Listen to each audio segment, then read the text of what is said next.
Okay, so yesterday, when we were recording, we mentioned, we did get approval. We got okay through the court system to move Tristan, which we knew we would be able to. There wouldn't be any reason we wouldn't. However, before we got the approval, I did already start my job. I started working for a low voltage electrician. I was basically installing fire alarms in apartment complexes and corporate buildings. Uh, I knew nothing about it, but they were training me on how to do it. But what sucked about it was that we didn't have permission for Tristan to move yet. And so I started the job in Tulsa, which was 3 hours away. Yeah, 3 hours. 3 hour one trip away. So I stayed at a friend's house in Ulaga Monday morning through Thursday night. And I would drive all the way back every weekend and everything. And I made sure that I called you and Tristan every night. Yeah. And talked and spoke because I didn't like not being with y'all. But yeah, tell me if you remember much about what the judge said and everything. And oh goodness, no, I mean, I know in his judgment, he had wrote basically, he thought, basically that it was just crap that we were going through that. That it was crap that, TJ hadn't been paying child support even when he had a job that, was paying really good money. And then the fact that he tried to sue me for the amount that was owed for the back child support that he had owed at that time. And so he ruled in our favor, saying, there's no reason they should stay. No. If he's got a job there, they've got, everything lined up there. They've got family there. Or, well, you have family here. Yeah. We're not going to keep them in this tiny town where we have nothing. Yeah. So we packed up and moved out September of 2016. Yeah. And I've been up there. I was up in Tulsa for how long? Oh, goodness. Since at least July. It was a couple of months. Yeah. That we were traveling back and forth, and I basically didn't live with y'all. Yeah. And I didn't do anything. I mean, I literally went to work, went home. But at that time, that low voltage electrician, I mean, most of my jobs were out of state anyway. Yeah. I mean, so it wasn't as big of a deal if you were used to work, if I worked there, because I would have been traveling. Yeah. But I wasn't used to it. We hadn't done it at all since we've been together. We hadn't gone more than a couple of days of not seeing each other. Yeah. And, when we moved in with each other, we'd never gone a day without seeing each other. Yeah. And, luckily, I'm pretty independent when it comes to that, and I can handle things around the house. But, so then we moved to Oklahoma at the end of September, beginning of October. We had moved half of our stuff up. Yeah. I wouldn't even say half of it. We moved a truckload of stuff, just one truckload of stuff. And we were moving into a buddy of mine's house at the time. He was never home. And so he said, "Hey, why don't y'all stay here and save up your money so you can buy a place?" Because we didn't have the money to pay, first and last month's rent, the utilities, getting everything started. I mean, we were starting over. But what made it worse was that we take the first trip up there, and we were going to have to take several trips. Yeah. Your mother went to the house and gets all of our stuff and puts it into a storage shed. Including stuff of my dad's the only few things of my dad's that I have left. That we didn't have access to. Yeah, we never had access to this storage unit that you put everything into. So all of my stuff, all of my police gear is in there. All of your police gear, a gun, a shotgun that my dad had since he was 16. Doesn't work. the firing pin's broken. Yeah. And there's no way to fix it. It's an old, Yeah. it was like a 30 something model shotgun. Yeah. It was wood stock, everything. But so we don't have, she took everything of that, including stuff of my dad's that she knew I wanted. And she put it in the storage unit, locked it up. And of course, at this time, I wasn't talking to her anymore. I had completely cut her off. I went no contact with her. Yeah. And so she told, I can't even remember if it was my sister or my sister's friend, my little sister, Dakota. Yeah. They told us that in order to get our stuff, we had to talk to her. Yeah. We had to talk to Susie. And of course, Susie knew I was done talking to her. I was done with her. I told her after court I wanted nothing to do with her. I was done. That was the straw that broke the camel's back, and going no contact. So we just ended up not even having any of our stuff. My horse that I had worked with, paid for, we couldn't get because it was on her property.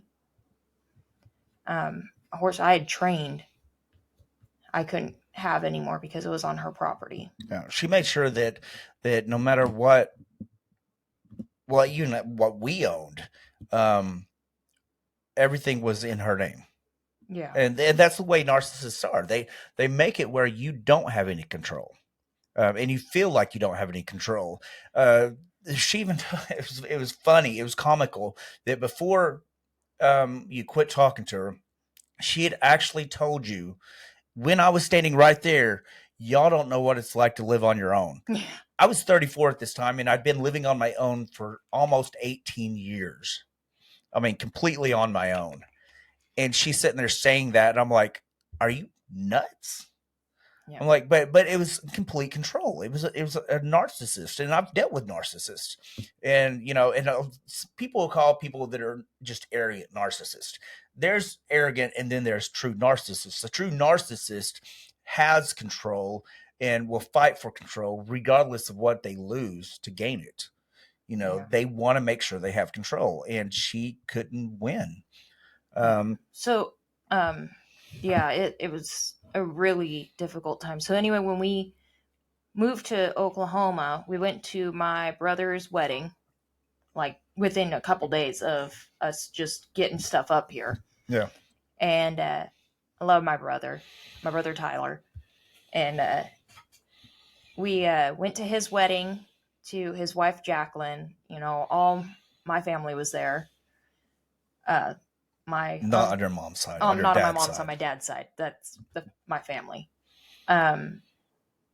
We went there, my uncle was there, my aunt, my sister Nicole, all of Tyler's biological siblings, and Tyler's mom.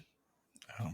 And we went to that and had a good time, and then we came back, and that's when we found out that she had taken all our stuff. Yeah. And put it in storage, because we were planning on going down the weekend after we got back to getting as much as we could again. And we hadn't even told her that we got stuff that we moved out. Yeah. We were moving out. She found out that we were moving out. Yeah. And we hadn't we were going to be moved out within a week. We were going to have everything. And it ended up, we didn't, because she took it all and put it in storage and wouldn't let us have it. Which that was, this would be your first time that you've lost everything, had to start over. Yeah. I'd done it so many times that I wasn't nervous about it. I wasn't scared about it. It didn't bother me. Stuff was just stuff. I don't even remember most of the stuff that I owned at that time, but it was everything I owned, because I only grabbed enough things for my clothing. Other than that, and that was just for me to wear for the next couple of days. And I never owned a lot of clothes anyway. Yeah. But all Tristan's toys were gone. He didn't own any toys at all. Yeah. We didn't have any furniture, nothing like that, because we weren't moving to where we had furniture anyway. It was temporary, but the house that we were staying in was not ideal at all for a new family starting out, for anything, because he had dogs that he literally had sleeping in cages next to my son on the floor, and we were on the floor, and it was just but it was free, and Well, we thought it was. that was the intention, because I told him that we can't afford. He offered. I said, well, I can't afford to pay anybody. That's the thing. We're in a situation that we don't have the money to pay people. We don't have the money to start anything. I've got a job and I'm going to be making good money, but how am I supposed to save up the money? And that's when he told me, he's like, dude, just go ahead and move in with me. He said, you don't have to pay for anything unless you get cable or something. He said, but he said, just move in and save up your money so you can actually get a place for your family. I was like, okay, and this is the first time I've had a family, because now I have a wife and a son, and I may call him my stepson now, but I always called him my son at that time. We just kind of moved apart, boys, when they become teenagers, if their father's in this picture, the stepfather becomes a second fiddle, and mom is no longer cool. Yeah, and it hurt at first, but then I'm like, once it finally kicked into my head, I even told his dad, I'm like, it just makes sense. I mean, it's going to happen, but I wanted to do everything I could to make our family great, and we stayed there for about a month. Yeah, I was there a couple of months, and then when after we moved in, and it was just after Halloween, we came home from work, because I had got a job at Route 66 Harley Davidson, like within 2 weeks of moving there. And we came home one night after work to the power being off. And it come to find out he hadn't paid his bill, and they had shut the power off. Yeah. Or he hadn't paid the bill that, we were not even that we owed. And then he came back and, a few days after, and said, yeah, you guys owe about $400 in electricity and $200 in gas. And we were like, we hadn't even been there long enough to owe any of this stuff. And so, yeah, and I also almost forgot, while we were staying there, Susie had called and had them repo that car that her name was on. We had come to find out, she had actually never signed the paperwork for that car, so she shouldn't have been allowed to do it. Yeah, but she did. She called the dealership that she and I went to get that car. And, looking back, it was a blessing, because neither one of us really liked that car. Yeah, I got talked into it because that was before.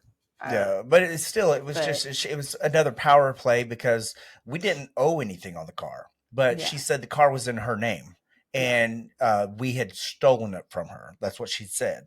And so I'm like, if somebody's going to accuse us of stealing anyway, take it. I don't want that kind of energy. When I was in donating plasma, they came and took it in North Tulsa. Yeah. I was in the middle of North Tulsa, and I come outside and the car was gone. I thought it had been stolen. I'm like, who would steal that? Yeah.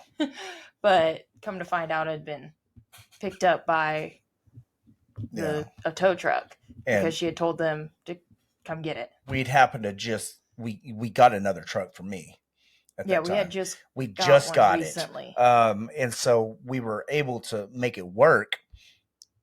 But regardless, it was things were trying, things were tough, but I don't ever remember being depressed about anything. I'd been conditioned to live in, shit situations, but to me, I'm like, I've got a job. I'm getting paid pretty decently, where I thought I was. And you got a job. And I was making decent our money. Combined income was more than we made in Arkansas. I just knew things were going to work out, and my mentality had changed, because I'd never been that guy I'd never been where I just knew things were going to work out. I always been where I knew I wasn't going to die. Yeah. I knew I would survive. I'd always had that survival attitude, but I'd never been that optimist. I've always looked down at optimists. I'm like, that doesn't even make sense. I'm a realist. I don't allow things to get to me because I understand problems happen. But when we were living there, we had Tristan starting school there, and then we're at home, and we had Mojo, my Oh yeah, service dog, that my was pit before that bull. we came home to the power being Yeah, turned that off. yeah. I say home, but came to the And house his dog uh, straight up attacked Mojo for no reason. for no reason in front of my son. And Tristan was what, 5 at the time? Yeah. Yeah, he was young, and so it 6. yeah, 5, 5 or 6. He 5 or was 6. young. He was really young. And so 5. 5. He was 5. regardless, Sorry. he attacked him and almost bit Tristan. And when I called JR about it, he didn't seem to any concerned at all about Tristan or my dog or anything. He didn't even, and he didn't offer to pay for the vet. It was just like, it's like, all right. And I'm like, what do you mean, all right? Yeah. Luckily, I grew up, doctoring animals myself because we were poor. Yeah, but we And, had to doctor him and everything. I was able to doctor him and get him, fixed up. But we decided, I'm like, we just can't. I can't live in a house like that because I'm not going to live under. Because then he started telling us about bills owed and stuff like that. I'm like, you almost had my dog was almost killed and my son was almost mauled. Yeah. And you don't even care about that. You just wanted us to pay half your bills.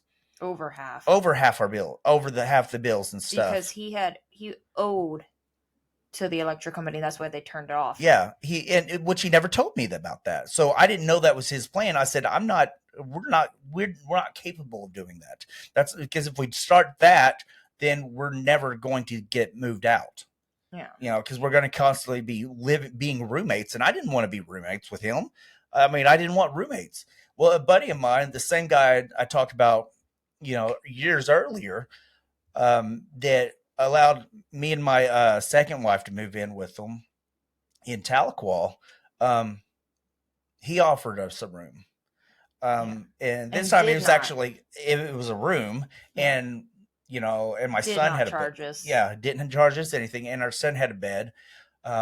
He was very kosher about everything, and I'd lived with him before. We both were very anal retentive about cleaning things and stuff, and it wasn't disgusting. I mean, because that house was just disgusting.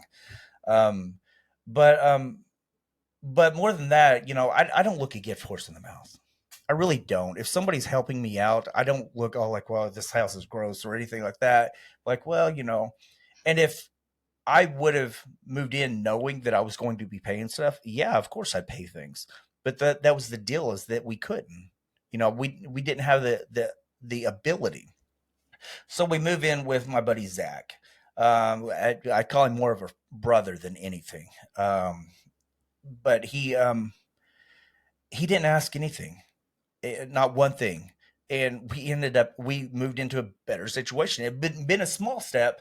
I mean, it was still living with somebody and everything, but we were living with somebody that didn't take advantage of us. Yeah. And it took not feeling sorry for ourselves, because we could have easily said, well, we got to be grateful here. Go ahead and pay. Well, it's wrong regardless. That's what a lot of people that, when I sold cars, a lot of people that have bad credit, they keep themselves in them bad situations because they feel bad. They feel like they don't deserve. And they'll allow people, they're like, well, I should count my blessings that I'm able to get this, but that doesn't matter. You still work hard for what you get, and you don't let people take advantage of you. And, people that care about you shouldn't take advantage of you. That's just the way. In fact, people that don't care about you shouldn't do it either. But especially people that you consider your friends and your family, you can choose your friends and family. If they're shitty to you, don't keep them around. You don't have to be hateful to them. You don't have to sit there and say, well, I'm no longer talking to you. Just don't talk to them. Yeah. I mean, it's just simple as that. I mean, but we moved, and we were only with Zach for about a month and a half. Yeah. Maybe 2 months max. And we were able to move into that little house in Sand Springs. And it was a really tiny house. It was a little shack. I think it was like maybe 800 feet. Yeah. 800 square feet, maybe. But it was ours. Yeah, it was ours. You know, I mean, the rooms, this studio that we built is twice as big as our bedroom was. You know, almost twice as big as our bedroom. Except this one has a walk-in closet. Our bedroom didn't have a walk-in closet. The other one was tiny. But what was beautiful about that is that it's the first house I'd ever lived in that I started a family. I know that's easy to say because, well, you had a wife. You'd been married before. What do you mean you just started a family? Well, it's my stepson. I'd never created life. Well, I remember you walking in and telling me in the bedroom that you were pregnant. And of course, me thinking, I'm like, I've been shooting blanks for years. It was the day after my birthday. February 25th, 2017. Yeah, I was like, this is, but I knew she wasn't. I knew she didn't cheat on me or anything. She didn't have time. You look at me and go, but is it mine? Yeah, I was joking. And I think if looks could kill, you would have died right there. Yeah, because I was like, but I told her, I was like, if the baby comes out with red hair, I know it's the mailman. It wasn't red when she was born. It was dark. It was pretty close to red. It was pretty close to red. Turned red, and it was strawberry blonde. But she had my ears, so I couldn't argue it. I mean, she had my goofy looking ears. Luckily, she outgrew them. But we know exactly when she conceived too. Yeah. It was my buddy Josh Ford. He was my sergeant, but he Super Bowl. We were at a Super Bowl party and stuff, and we stayed the night there. We calculated it back. We're like, oh my god, like I am never going to a Super Bowl party again. And the only reason I tested is all the girls at work were like, "There's something different about you. You look different. There's something different about you. I think you need to test." Because we hadn't been using any form of birth control or for a while. We were trying to have kids when we were in Arkansas. Then we gave up. Yeah, we didn't give up as in we just started back on birth control. We still stayed off of everything, but we just didn't worry about it because we just assumed that I couldn't have kids because I mean, come on, I was married for 5 years to Stephanie, and we had never used birth control or anything. Because I remember, because the first time we did it, I'd had her take her for morning after pill. I was not having a baby with a friends with benefit. God, I married her too. Anyway, but and then my first wife, we were together for a couple of years, and she ended up pregnant at one time. But I don't know. It could have been a fluke that I got her pregnant. It could have been a lot of things. That was towards the end of our marriage anyway. That was the major thing that ended. Yeah, both we weren't happy in the first place, but that really just threw it off. But whenever you said that I was going to be a father, that to me was everything. I was even thinking about going back to law enforcement at one time. Because at that time I'd actually started selling cars, and I was not doing very good at it because the dealership I was working at they were shady, and I'm not shady, and they would tell me to say or do something and I wouldn't do it. I just don't do it.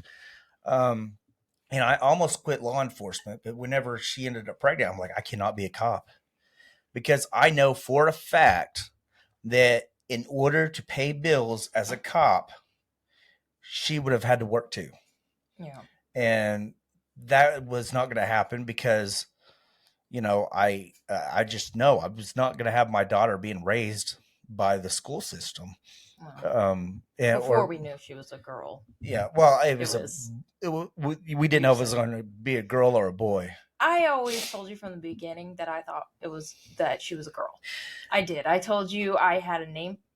We went through a couple names, but when we finally decided what name, we kept it a secret from my sister. Yeah. We told her a completely different name that I can't even remember.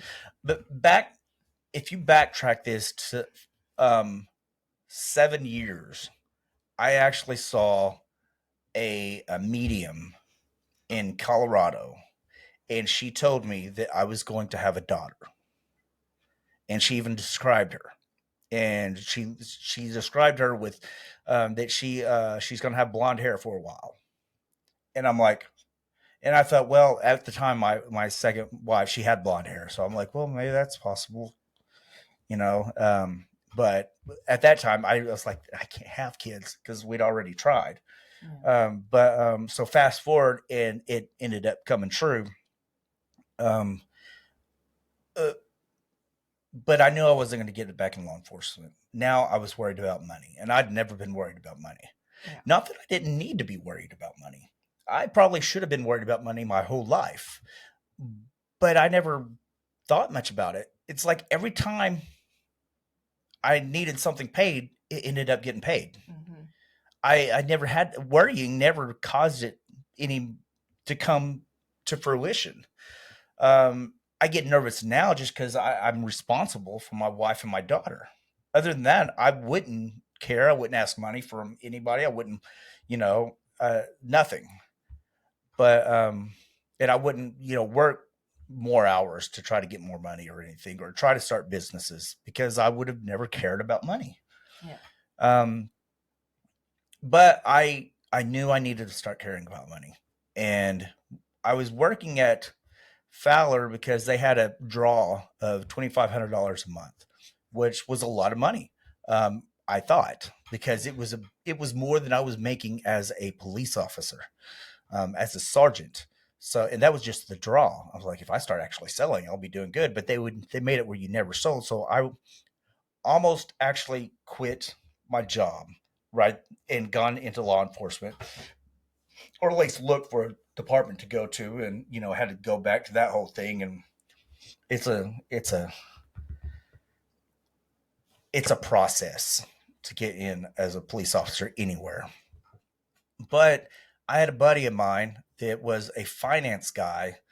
I say a buddy, he was a coworker. He was one of the only people that I got along with at Fowler.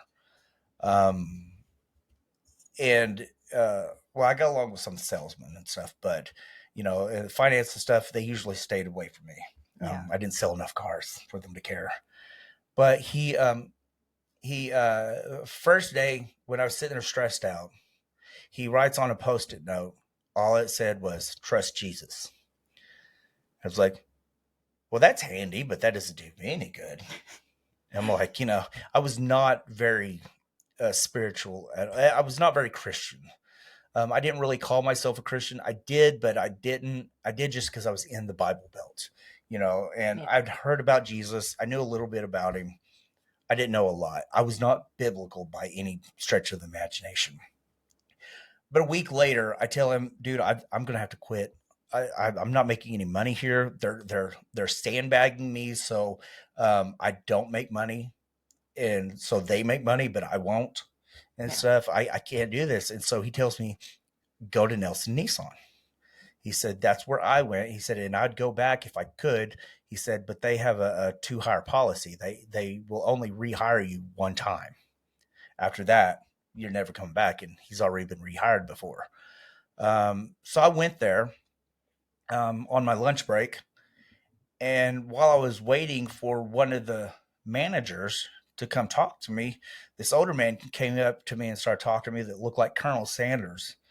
And he was just BSing with me and joking around with me and talking to ask me what I did, why I thought I'd be able to be a good salesman. I was like, have you ever tried to talk somebody into spending the rest of their life in prison? I'm like, you can sell things if you're allowed to sell. But I said, but unfortunately, we're at Fowler, you're not allowed to actually take care of customers. You're supposed to try to take advantage of customers. And I'm not that type of guy. And then I went and talked to the manager and stuff. And they set me up an appointment to come back to actually have visit with all the managers, which I found out at that time, Nelson was really difficult to get hired on. Most of the people that worked there had been there for years, which is unheard of in car sales. At that time, there was salesmen that had literally been there 10, 15 years selling cars. So me getting an interview was a miracle in itself. Well, when I go through all the managers and then the general manager shows up, it happened to be Colonel Sanders, the guy that I was talking to the whole time. His name's not Colonel Sanders. It's DG. Really, really good guy. Real beautiful man. Yes. Who actually cared about customers a lot. And he cared about his employees, which is unheard of in the car business. If I would gone to any other car business after leaving Fowler, I would have already left and gotten back into law enforcement because I'm good at law enforcement. I knew what I was doing. I'm comfortable with it. And I'm good at being an authority without being a jackass, which is also a deficit for a lot of departments because they don't want you to be that way. But anyway, so I get hired on, and the first month you're there, you're making a salary back then, and then you get released after the first month. It's a 4-week training period. My manager, who ends up he's general manager now, but he was a friend of mine. He was manager. We weren't friends at the time. He told me later that he thought that I was going to wash out because they tell you that the only way you can sell, and every salesman will say this, you go to any kind of sales school, they will tell you this. I've been to a lot of them. You have to smile. You have to be excited. You have to have all this energy, and you can't spend so much time with your customers. For every 4 customers you talk to, you're going to sell 1 car. And so they said, talk to as many customers as you can. Well, after the first few months, I never sold less than 14 cars in a month. After the first couple of years, I never sold less than 14 cars in a month. And I ended up getting salesman of the year, my first full year there, and getting sales of the month like 3 or 4 times. And my manager said he thought it was impossible.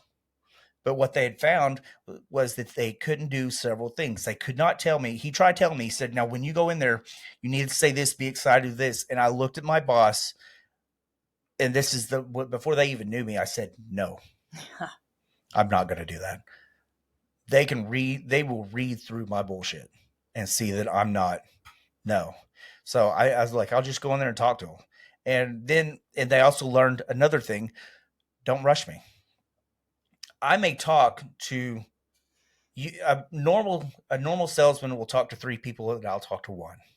It's about that ratio. Yeah. But I will sell twice as many cars because I will talk to the customers. So I ended up being really good at it. But he kept on asking me, do you love car sales now? And I said, no, I hated car sales. But I was sacrificing because I wanted to provide for my family. And I'd never had a family to provide for. And so I was like, I'm willing to do that for my family. But I was miserable doing it. Yeah. We had Nelson Nissan on Friday mornings has a Bible study, which is unheard of in car business. You usually think the devil, not God or Jesus. But they actually have Bible study on Friday mornings. And I went. I didn't go because I was trying to get closer to God. I don't look at Bible study as a way to get closer to God. But I wanted to get closer to my coworkers and my bosses and stuff. And so I would show up and go to it and everything. But I started asking questions. And they didn't get offended when I asked the questions. But then it got me curious reading the letters in red because I heard a salesman cuss, and he was a Christian. I said, "You can't do that." He said, "Do what?" I said, "Cuss." He says, "This has who?" I said, "Says Christians. They've told me I couldn't cuss or I'm going to hell." It's like, he's like, "No, that's not, a lot of people have a lot of dogma and stuff. That doesn't mean that's exactly the way it is. If you're not convicted to quit cussing, don't quit cussing." So I started reading the letters in red, and I was like, I'll be damned. I thought Jesus was an effeminate pacifist. I mean, I really did. I thought he was like a Buddhist monk that would turn the other cheek and stuff. But he wasn't. He was more like a revolutionary. I mean, he was a badass. Flipping tables, making whips, chasing people with whips. And then it hit me. Wait a second. Christians are the only people I see that wear shirts that have substance to it. But they're only talking to other Christians, and they're really hokey. They're just like, "I'm blessed." I'm like, it doesn't help anybody. Like, why can't there be shirts out there that help people that are actually like we're walking billboards, that are telling people, "Hey, you're not a loser. Hey, somebody loves you." Not, "I'm blessed," or "You're blessed. You need to, if you need to say these magic words to get God to love you." No, just, dude, you're part of God. God loves you. Yeah. Well, you also need to talk about everything. We do need to talk about what also led you to, more towards that with the pregnancy with Autumn. Oh yeah, I forgot about that. Yeah, you went kind of down a tangent. Yeah, sorry. I was wanting to stop you, but you kind of stopped for a second. I'm like, that's my chance, my only chance. I forgot. Yeah. When Anyway, before you left Fowler, we'll go back to then before you left Fowler, and it's already used to me going forward and going backwards. Yeah. So sometimes I was pregnant, 10 weeks pregnant. You came and picked me up to take me to lunch. And we hadn't even had a chance to go to lunch yet. She had to go back to the Fowler dealership, which is just, close by Route 66, Harley, Davidson. And as we were driving down, there was the guy that was just, tailing us. I mean, yeah, he was on our ass. Yeah. And you even made a comment, you're like, "Man, if he's not careful, he's going to hit us." And you slowed down before the turn, turned on your blinker, went to turn in, and bam, he wasn't even paying attention. Ran right into us. Luckily, it was in that old Dodge that you had. Yeah. And you had the drop hitch. And luckily, his vehicle got the brunt of the damage. But it still caused issues. You were, what? I was 10 weeks pregnant. And the seatbelt, because he was going probably about 40 when he, at least 40. Because I was doing the speed limit. The speed limit was 35. Yeah, and he slammed into us hard enough that it jerked both of us. Yeah.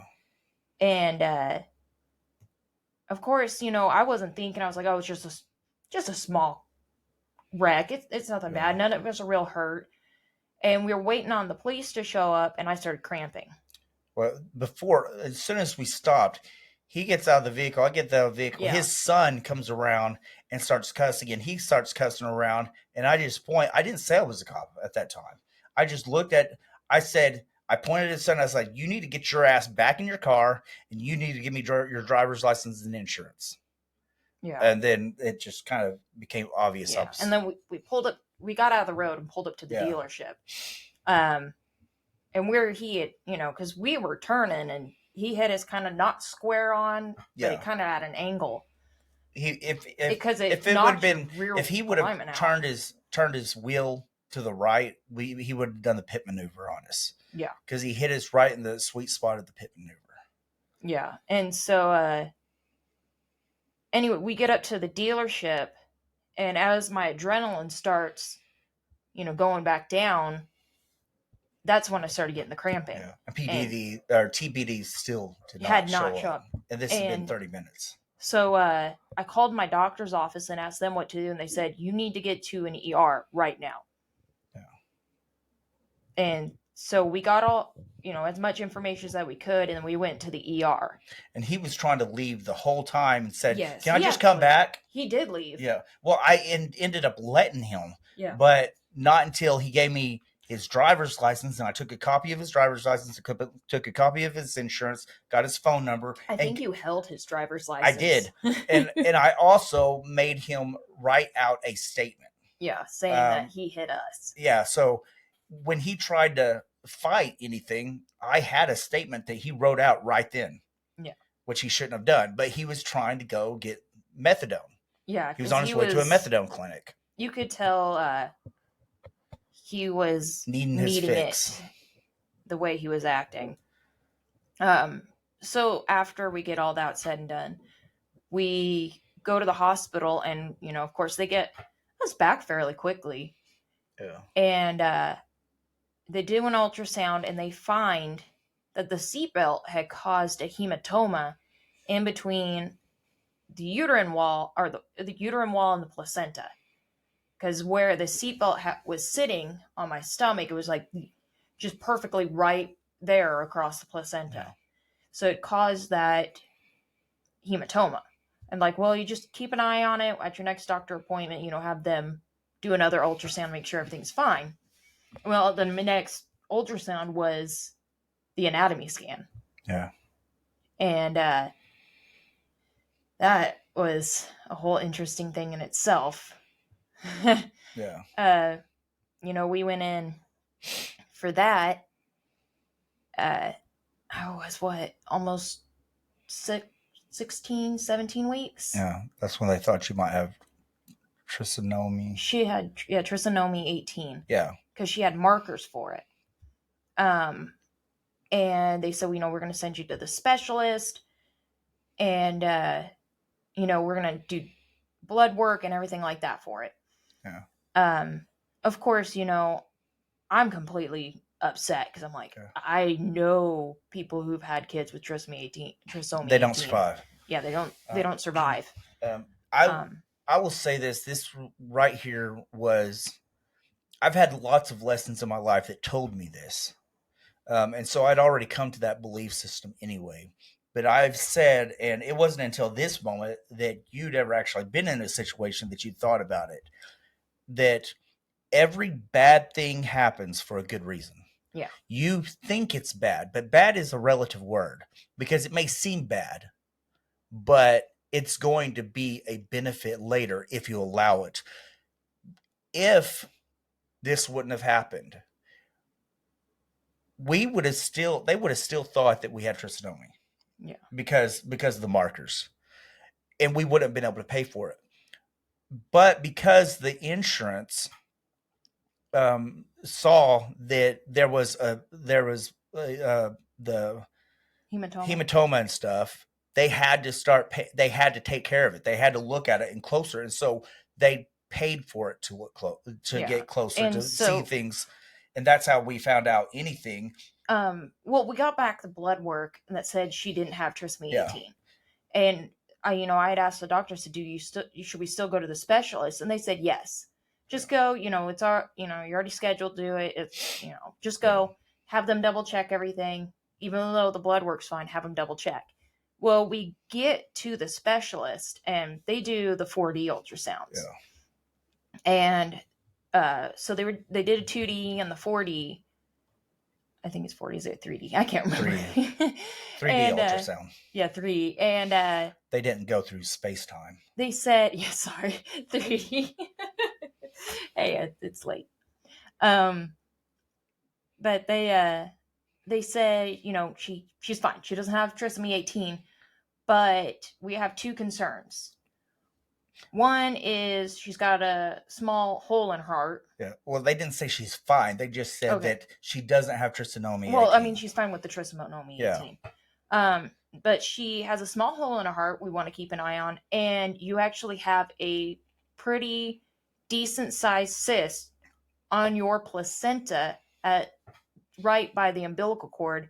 And that was actually right where that hematoma That was caused by the hematoma. And yeah, we had asked the doctor, what could this have been caused by this wreck that we were in when I was 10 weeks along? And he said yes, because that hematoma developed into this cyst. Yeah.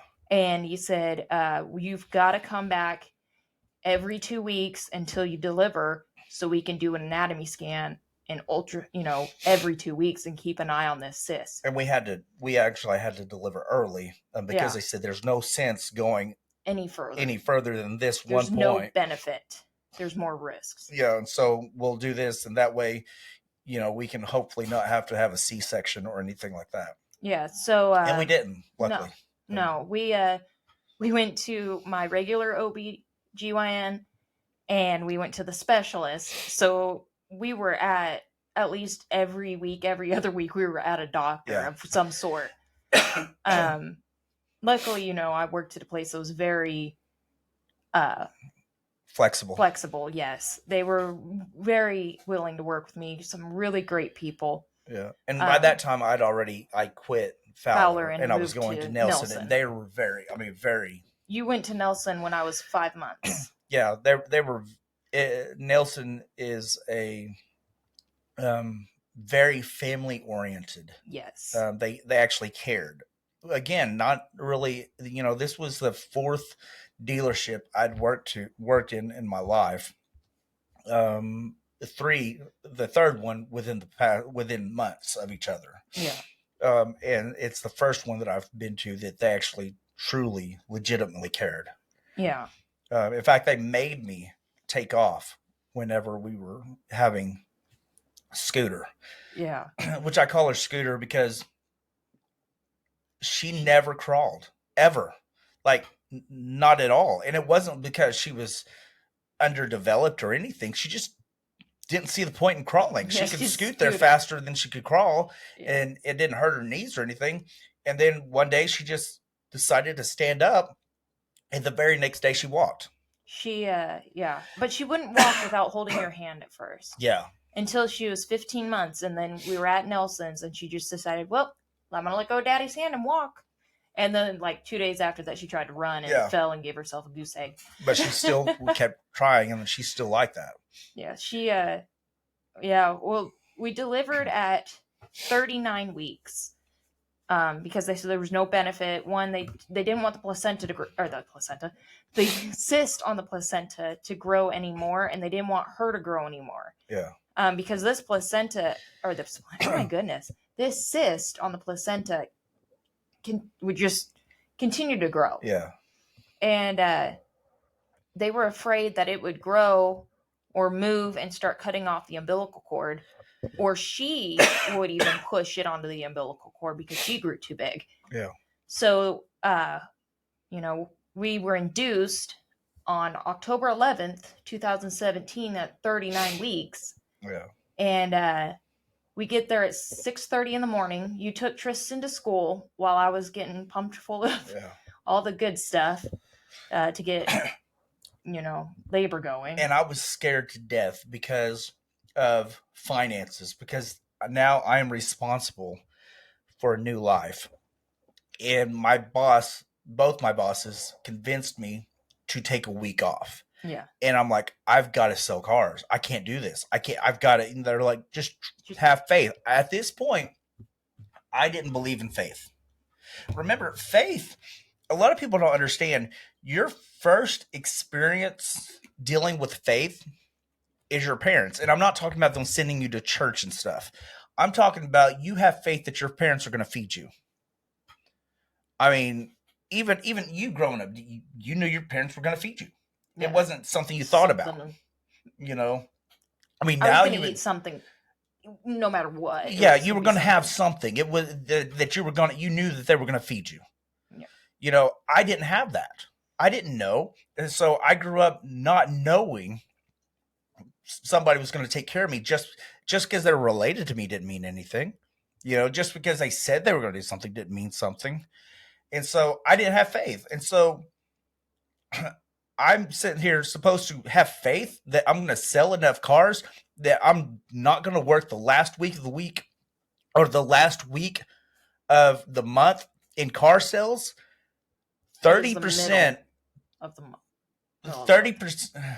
Sorry, 30%. It was the middle of the month, but I was going to take the last week off. Okay, go on. 30% of a dealer of a sales of a salesman are usually done in the last week, and I'm supposed to have faith that I'm just going to be able to take care of my family, and because I wasn't going to take off at all. Yeah, because I was only going to get like 2 weeks. Yeah, my paid time off. My day off was on Wednesday. You were being induced on a Wednesday. Yeah. So I'm like, I don't need to take off. No. I'm already off. So I'll just It was a good thing you took off a full week. But I took off, and it was the first time I ever said, you know what? I'm going to be fine. I sold 19 cars that month. Only one person sold more cars than me. He sold one car more than I did. Yeah. And I missed the last week and a half of the month. Yeah. And so I was like, so that's how faith works. During labor, let's go back to that. You left to get Tristan. I stayed there, and of course, you came back, and you were there with me, and everything was kind of going kind of slow. I was trying not to get the epidural if I could help it, but I was having intense back labor. Oh my gosh. I could have broke your hand with how hard I was squeezing it. So we did get the epidural, and I was finally able to get some sleep.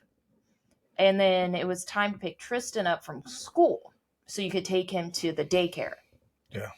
And, or take him to a daycare. Yeah, aftercare. And so you left, and I was just barely at a 3 when you left. Yeah. And this was like 3:00 in the afternoon. Yeah, you were at a 4 when I went to go get something. Yeah, and you dropped Tristan off, and you were called, and you're like, or you had to drop Tristan off. You called and said, "Hey, do I have time to stop and get something to eat?" And I'm like, "Yeah, no, they just checked. I'm only at a 4. I'm fine." And I hadn't eaten at all. I was starving. Because, he didn't want to eat in front of me. I couldn't eat. Yeah. And so within 30 minutes of me telling you, yeah, and you were still on your way back, but you had stopped already to get something to eat. No, I just paid for my food at the drive-thru when I get a phone call. It was only 30 minutes later. It says, you need to get here. I'm at a 9. Yeah, and it was only 30 minutes. I went from a 4 to a 9. I'm like, it only goes up to 10, doesn't it? In 30 minutes. But they had checked. The reason they even checked me 30 minutes later is because Autumn's heart rate had dropped. Yeah. And they were like, oh, we need you to move. We got to roll you over. Let me check you. And the look on the nurse's face was just like, she was in complete shock. She's like, you're at a 9. We just called your doctor, just 15 minutes ago to tell you we're fine, not to hurry. Yeah. And she's like, let me go call your doctor again. And I'm like, I got to call my husband. So I called you and said, hey, you need to get here now. I'm at a 9. I ended up actually passing the doctor because there was a car wreck, and she was in line of that car wreck, and I went by the car wreck right when it was happening. Yeah. And so you get there, and you're off in the corner. There's not really anything you can do. So, and you're like, do you mind if I eat, honey? I said, okay. And I'm like, yes, eat. I don't care. I was right next to the bed. I wasn't really off in the corner. You were the corner of the bed and the wall. It wasn't a very big room. But I was hungry, so I was eating. So the nurses are coming in, and of course my doctor isn't there yet. And they said, since your doctor's not here, we're just gonna have the OB on call come in. And he comes in, and we start pushing, and her heart rate keeps dropping every time I push. And the on call OB was like, well, if she doesn't come out quickly, we're gonna have to use the suction and forceps or something, something like that on her, to get her to come out because her heart rate keeps dropping. And I had oxygen mask on because I'm trying to keep her heart rate up. So I'm just like, no. And you were even like, no. And right after he said that, Dr. Butler walks in. Yeah. And she's like, okay, you can leave now. I'd stick my hands in and pull that baby out by hand before that would happen. And within like not even 5 minutes of her walking in, Autumn came out. She was like, she said, hey, Daddy, do you want to come over here and watch this? I said, no. Why would I do that? I'm sitting there shaking my head at the same time. No. I'm like, you're not going to ruin me for the rest of my life. No. And so when Autumn came out, she had actually like done somersaults or something while she was in there because the umbilical cord was wrapped from her shoulders all the way down to her feet, and she was just stuck. Yeah. And yeah. But she still sleeps like that. Yeah, she sleeps straight. Yeah, but she had done. And when she came out, she had her eyes open. She gave us a stink eye. She gave us a stink eye, and she lifted her head. Yeah, and she was lifting her head. Babies aren't supposed to lift their heads when they're born. But she did. Yeah. She wasn't much of a crier. Well, the first hour after she was born. Well, she cried, but she was mad. I said she was not much of a crier. I didn't say she didn't cry. That. But the first hour after she was born, she yelled at us. She was mad. Right. You could tell the look on her face. Pissed if I just got to Earth too. Yeah. But she was a good baby after that. I mean, and then, she was good.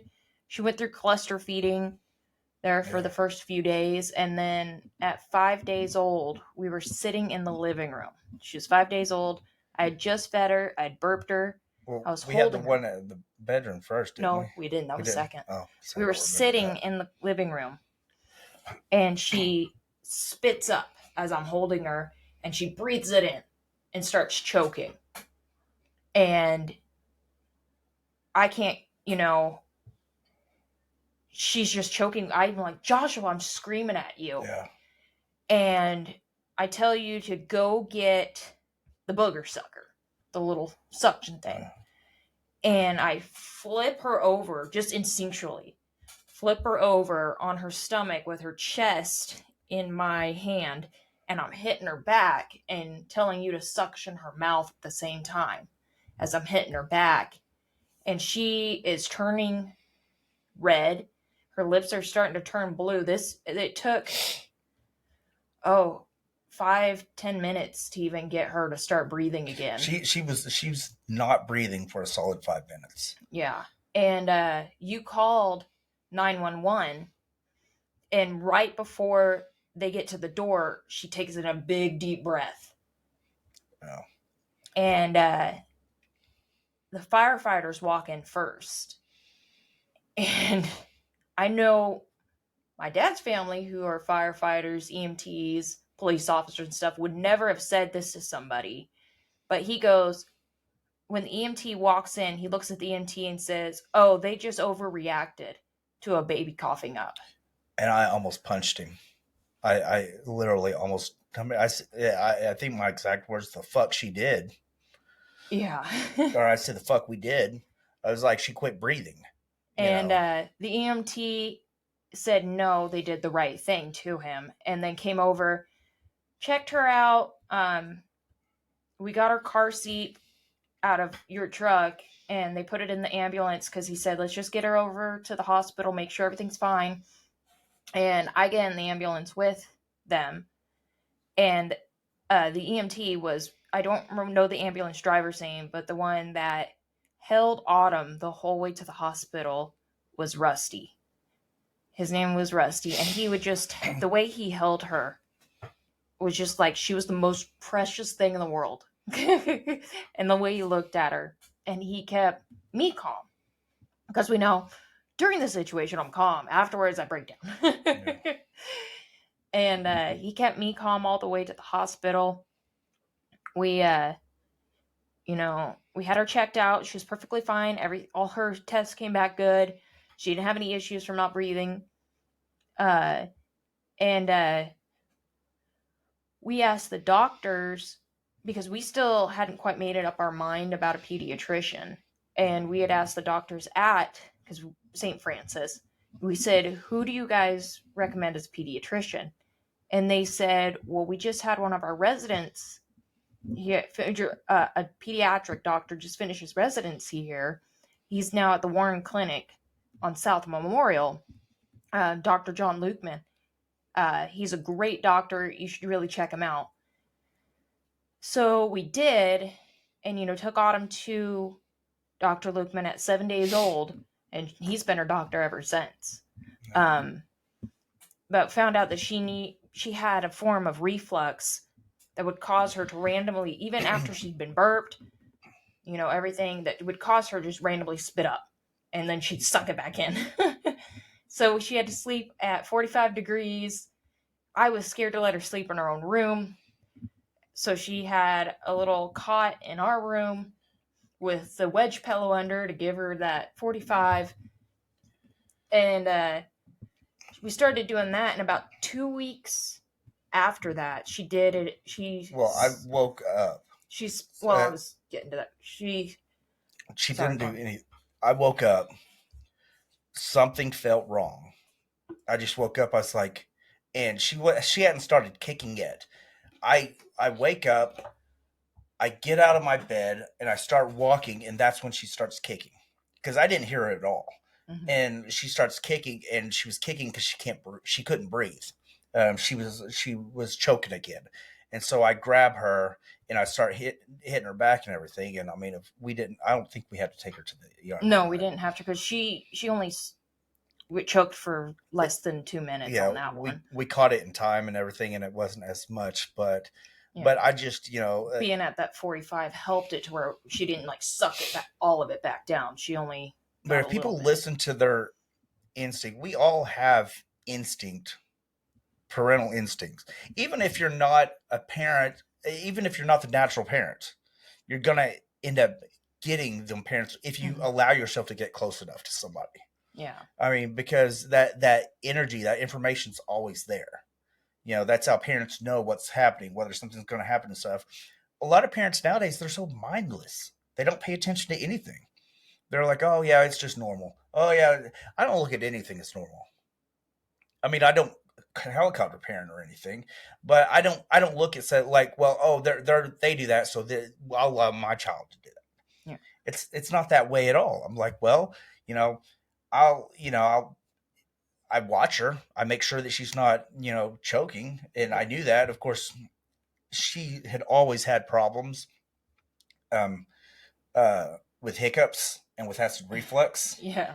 And one time she was quite a bit older, and she was pointing in her throat. Mind you, she just got through. We just moved here. She had just got through playing with my change. She never put things in her mouth. She still doesn't. She doesn't put things in her mouth, but she did just get through playing with my change, and she was pointing there. And my parental instinct goes in full mode, and I go and I stick my fingers in her throat. I'm trying to pull out the money in her throat, and I couldn't pull out anything. She had hiccups, and you traumatized her. For the next 5 or 6 months, every time she started having hiccups, she started crying. She thought I was going to put my fingers down her throat. Don't put your fingers in my throat. So yeah, I felt like the most horrible parent ever.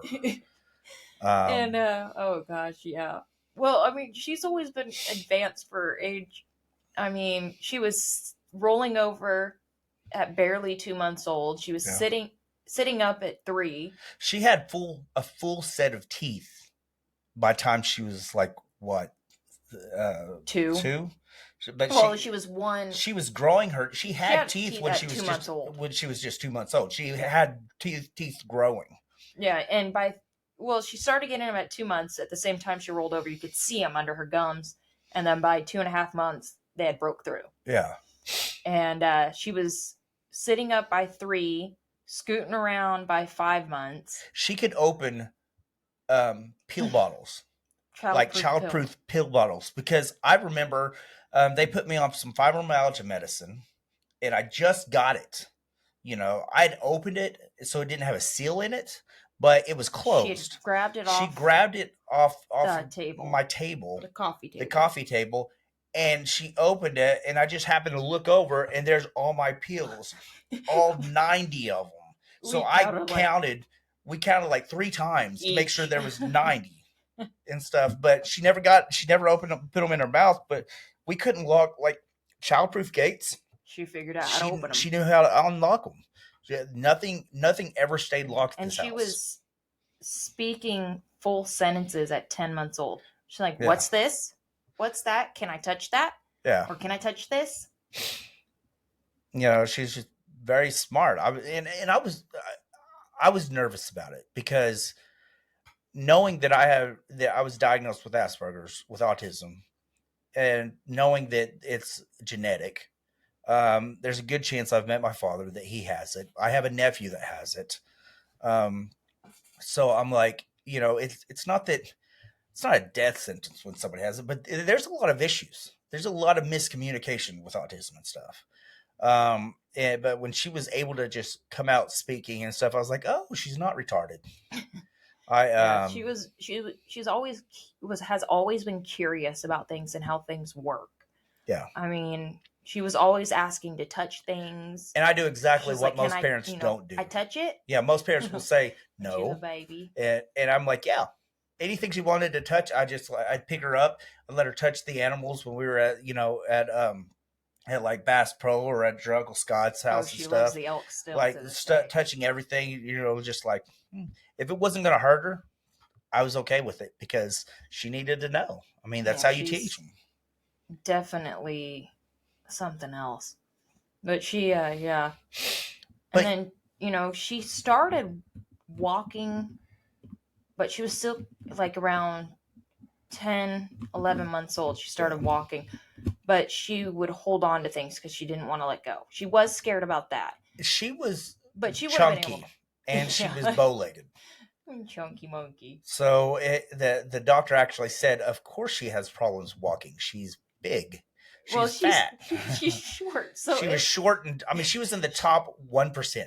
She was. The bottom 1%. Yeah, for the longest time she was in like the 2 percentile for height. Yeah, and the 90th for weight. Yeah, so she was. And she's not like that now. She's really thin and stuff, but we she's feed still her. Short. She's still short.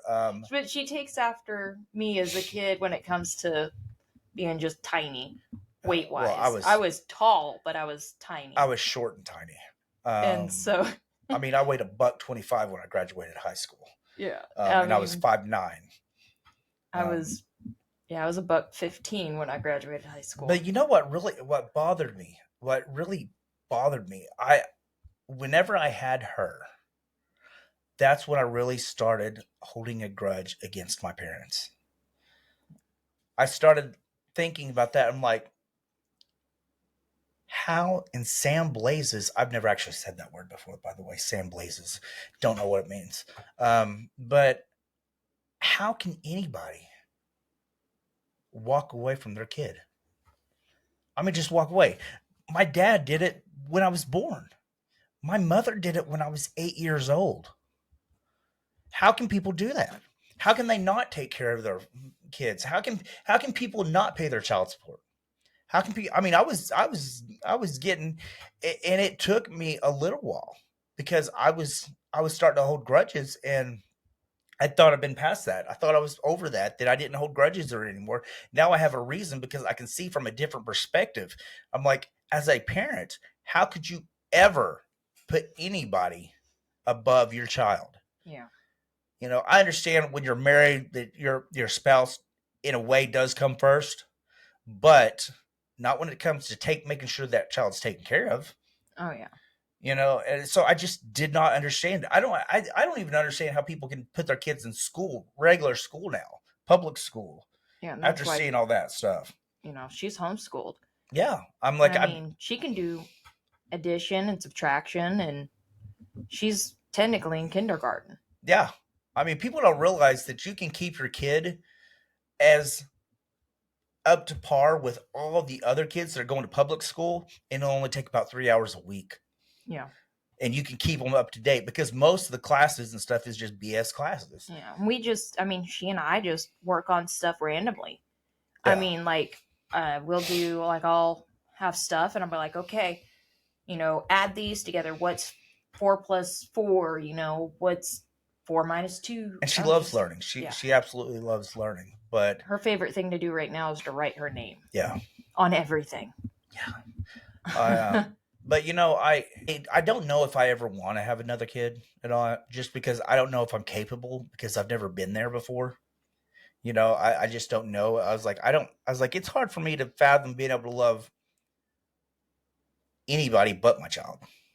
I just don't know how to do that. It just doesn't even make sense. I'm like, how can I add somebody else in the picture? I'm selfish, but I know now that, well, like I said, men will die for their sons, but we'll kill for our daughters. And I really would. I saw this thing on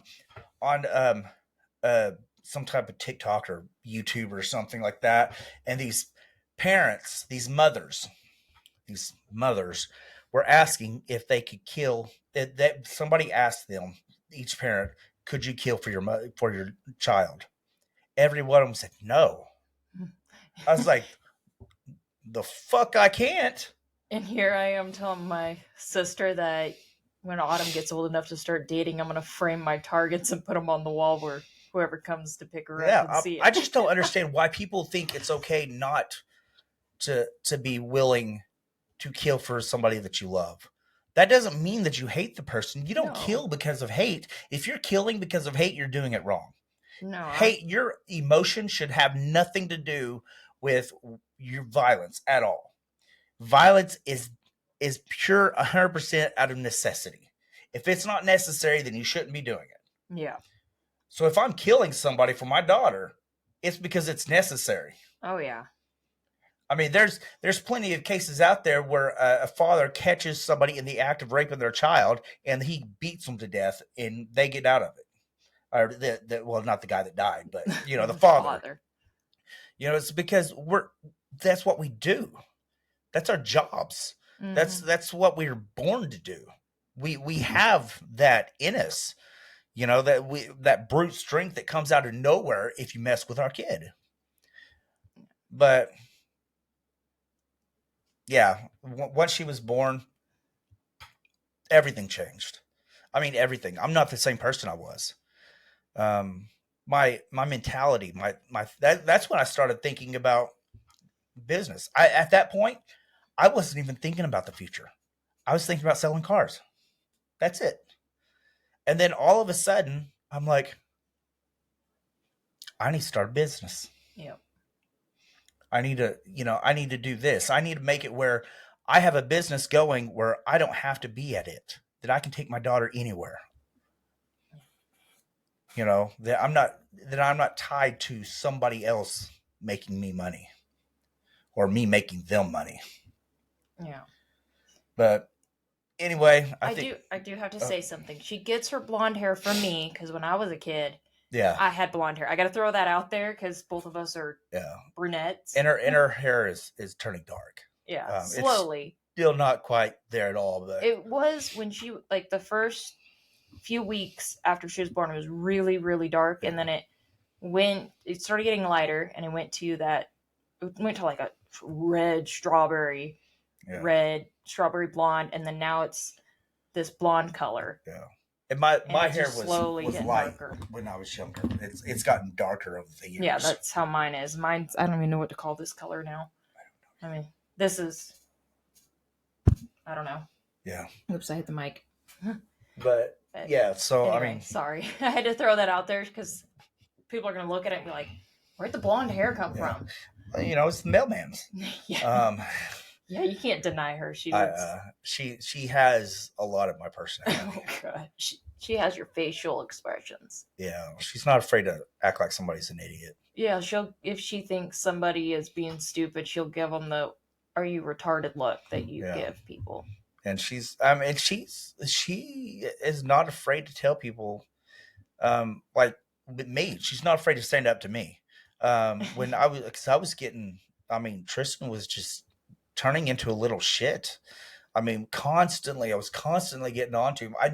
I never yelled. Up until Tristan, I never yelled. As a police officer, I never yelled. I didn't have to yell. In fact, that was that's how people respected me, was because I was able to say something and it convey authority without actually having to yell at somebody.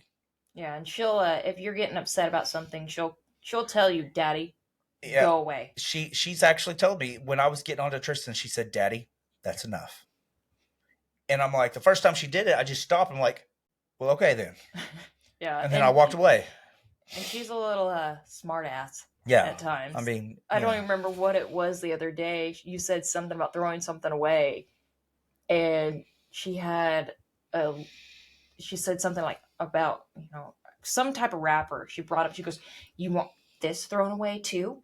Yeah. Like, and she did the whole head thing, and I'm like, yeah, and it still had her candy in it and everything. Yeah.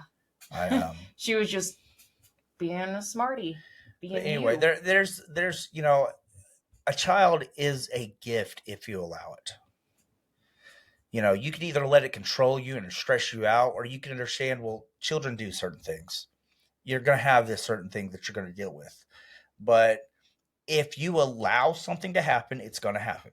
If you allow somebody to be mouthy, I have never gotten onto my daughter.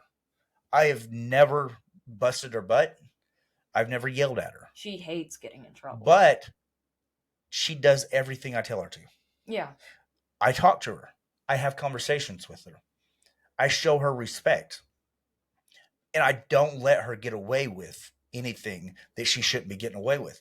If she has an attitude, I'm like, Scooter, enough with the attitude. And she said, I'm sorry, Daddy. She will say that, and I will tell her that, but I am inconsistent. That's the thing is, and I don't get this because I've never had parents. My aunt and uncle were not the most predictable people, and definitely my mother wasn't and stuff. I mean, but it just seems common sense. If you allow something to happen, it's going to happen. If you allow them to get mouthy with you at 5 years old, what do you expect is going to happen when they're 16? Yeah. If you allow them to get cop an attitude at any age, it's going to keep doing that. Yeah. They will do what you allow them to do. Dogs, if you allow a dog to get on your couch, they're always going to get on your couch. You can't train your dog that it's okay to be on the couch, and then 10 years later, I don't want you on the couch anymore. It's not the way it works. Same thing with kids. You've got to be consistent, and people just... And everyone, because we are consistent with Autumn and Tristan, and Deanna and TJ are consistent with Tristan, everyone comments on how well behaved our kids are and how respectful our kids are. Yeah. I mean, there's some kids that even Autumn goes, Mom, he's crazy. Or she's, she needs a butt bust. Yeah. It's because they grow up knowing, you can't act like a brat and expect to get, handed anything. I mean, we tell Autumn, we've had to start telling her because, she's going through that stage of, 6-year-old emotions. Yeah. Where she cries about, not getting her way. And we've told her straight up, you continue to cry about things. We're not going to, that makes you something. Spoiled. You're being spoiled about not getting this, that means we're not going to get you anything. Yeah. Cause we're spoiling you. She's kind of slowed down on the crying when she's not getting her way. She thinks about it before she does it. Yeah. Cause I'm not going to do it if she cries. Yeah. And I mean it. That's the thing is I mean it when I say it. Yeah. But anyway. Sorry, I went down the rabbit hole. Yeah. But I appreciate it. If you have any questions, leave a comment, text me, call me, send a snail mail. I don't care. Just let me know, and I'll clarify. In fact, that's what we're doing. That's why I had her come on here because I've watched the videos. I'm like, you got a lot of stuff. I skip over a lot of things. I remember what's important. yeah, you may think something's important, but in the grand scheme of things, did it matter if she choked twice? No, not really. Not in my head. It's just she survived, but it was the but point it that, changes the story. yeah. And so I wanted it to be a lot more applicable, more accurate. So even though it takes a lot longer now, because like we're still on supplementing on 12 right now, Yeah. episode 12, but we'll get there eventually. Anyway, we'll probably hit up another video tomorrow. So yeah. Yeah. Thank you. Bye.